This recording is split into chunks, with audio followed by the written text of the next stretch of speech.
C'est avec joie que nous nous retrouvons en début de semaine autour du texte du jour. Jean chapitre 14, versets 15 à 31. Alors ce texte est assez long à lire. Nous vous invitons donc à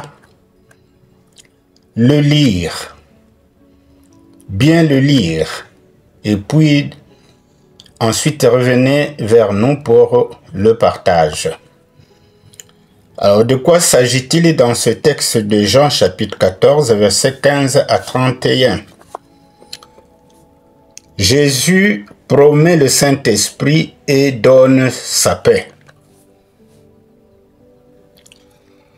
Pour une vue globale du message de Jésus sur la promesse du Saint-Esprit et de la paix qu'il laisse à ses disciples, notre étude va se focaliser sur le passage donc que nous venons de vous présenter, Jean chapitre 14, versets 15 à 31. Sinon que le texte que l'agenda liturgique nous propose, c'est Jean chapitre 14, versets 27 à 31. Mais nous l'avions étendu parce que le message doit être complet. Ici, Jésus continue à instruire ses disciples sur la nouvelle position où il s'apprête à les introduire en vertu de sa mort imminente. Il leur promet le consolateur, l'aide, le Saint-Esprit, pour être avec eux et leur révéler l'impact et les bénédictions liées à son œuvre en leur faveur. Il les entretient de sa personne, leur fait connaître leur position nouvelle qui les conduira dans la maison du Père. Alors pour la méditation, nous avons retenu 3 points.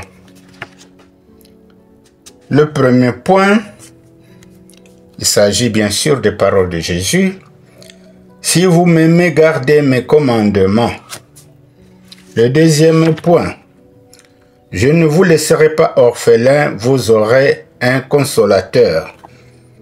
Le troisième point, je vous laisse la paix. Venons-en au premier point. Si vous m'aimez, gardez mes commandements. Une chose que nous devons savoir, c'est que aimer, c'est obéir. L'obéissance est non seulement la preuve de la foi, elle est également la preuve de l'amour. Il est facile de dire à Jésus, je t'aime. Encore faut-il le prouver par nos actes. Les vrais chrétiens obéissent à Christ, non parce qu'ils les sont contraints, mais parce qu'ils le veulent et parce qu'ils l'aiment.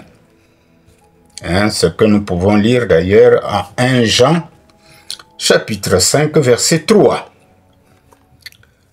Si nous aimons Christ et nous lui obéissons, il lui donne un consolateur en la personne du Saint-Esprit. Et si nous n'expérimentons pas la puissance de l'Esprit Saint dans notre vie, c'est parce que dans certains domaines, nous n'obéissons pas à Christ.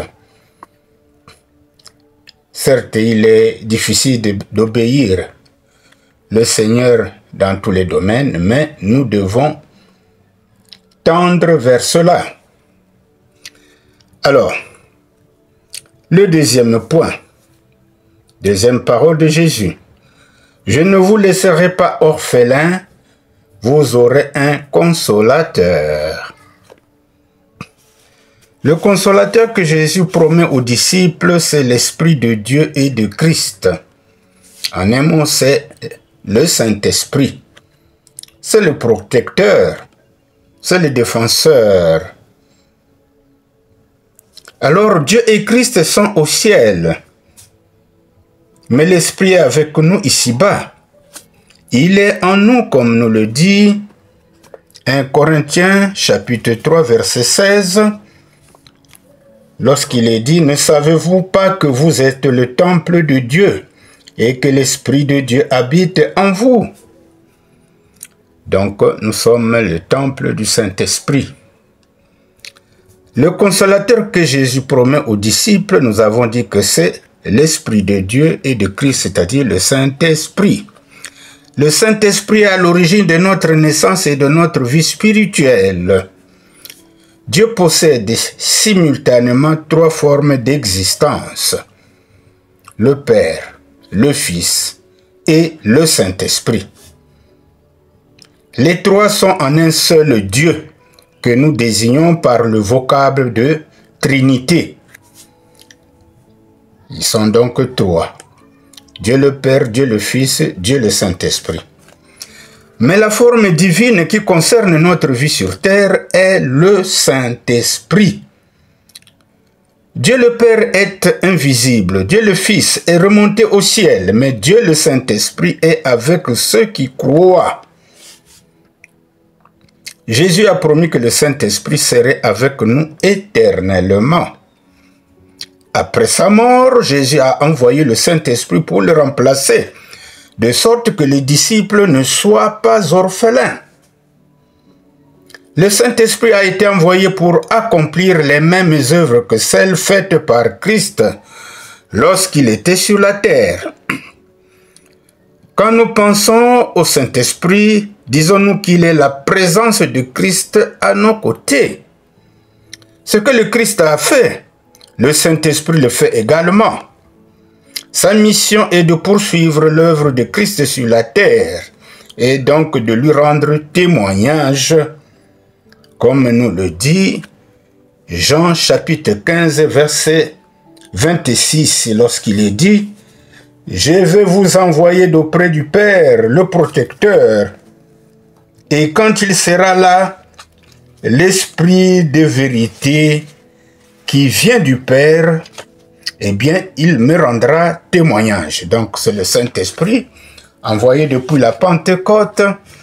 C'est lui notre protecteur, notre défenseur, notre paraclet, notre consolateur, et il rend témoignage de Jésus-Christ. Alors, Christ donc a fortifié, repris et encouragé ses disciples. De même, le Saint-Esprit nous fortifie, nous reprend et nous encourage. C'est pourquoi Jésus qualifie le Saint-Esprit d'autre consolateur. Jésus était le premier consolateur. Le Saint-Esprit est venu prendre sa place en tant que deuxième consolateur. Venons-en maintenant au troisième point, troisième parole de Jésus. Je vous laisse la paix. La paix est l'un des dons les plus précieux que Jésus a légués à ses disciples. Il ne s'agit pas de la paix que le monde donne et qui dépend des circonstances extérieures. C'est une paix trompeuse, la paix que le monde donne, parce qu'elle ne dure pas.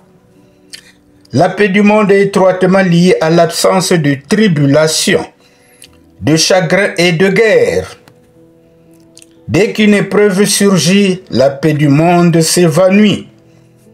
Par contre, la paix de Christ est une paix spirituelle. Elle est d'abord paix avec Dieu. Comme Romains 5, verset 1 nous le dit. Par la foi, nous sommes devenus justes et saints, et nous sommes en paix avec Dieu par Jésus-Christ. C'est ce que nous dit Romains 5, chapitre 5, verset 1. Elle est ensuite la paix intérieure du cœur et de l'esprit. Ça, c'est la paix qui vient de Dieu. Elle est intérieure, une paix intérieure du cœur et de l'esprit. Même lorsque des épreuves extérieures nous assaillent, la paix de Christ reste présente. Enfin, la paix qui vient de Dieu est le fruit du Saint-Esprit, comme nous le dit Galates chapitre 5 verset 22 que vous pouvez lire. Il y a plusieurs fruits du Saint-Esprit, dont la paix. C'est pourquoi Jésus peut dire à ses disciples, « Vous n'avez pas besoin d'être troublés ni d'avoir peur. » Dans le chapitre où nous sommes, Jean 14, le premier verset. Par ailleurs, Jésus exhorte ses disciples à s'armer de courage, et ce malgré la persécution qu'ils doivent endurer, car il a déjà vaincu le monde. Pour cela, il leur laisse la paix et leur donne sa paix, mais pas comme le monde la donne. Cette paix est désormais la part des disciples et de tous les croyants. Lorsque le monde donne quelque chose, le bénéficiaire peut le perdre facilement. Lorsque le monde donne quelque chose, le bénéficiaire peut le perdre facilement. Par contre, la jouissance commune des choses que Dieu donne ne fait qu'en augmenter la valeur, au lieu d'amoindrir la part de chacun. Tandis que plus on est nombreux pour partager les biens de la terre, moins on en possède. Bon, mes bien-aimés, voilà comment nous avons compris ces trois paroles de Jésus-Christ. Venons-en à l'application. Quelle application en faire à notre vie? Alors nous allons nous poser quelques questions. Chers lecteurs, as-tu déjà constaté la présence du Saint-Esprit dans ta vie? Quel meilleur souvenir as-tu gardé? As-tu la paix de Dieu? Y a-t-il une parole de Dieu qui peut t'aider à retrouver la paix de cœur et d'esprit?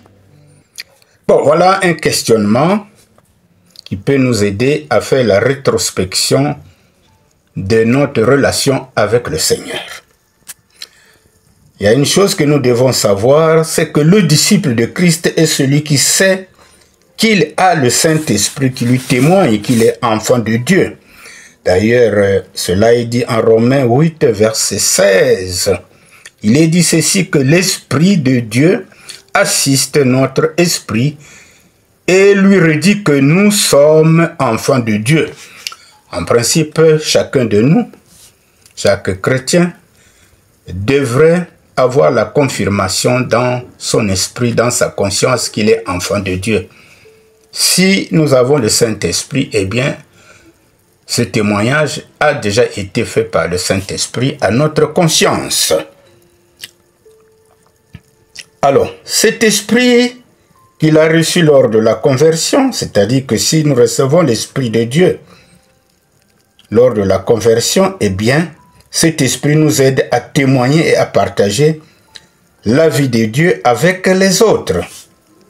Aussi faut-il nous rappeler que malgré notre statut d'enfant de Dieu, nous connaissons dans certaines circonstances l'anxiété, la peur, le stress, etc.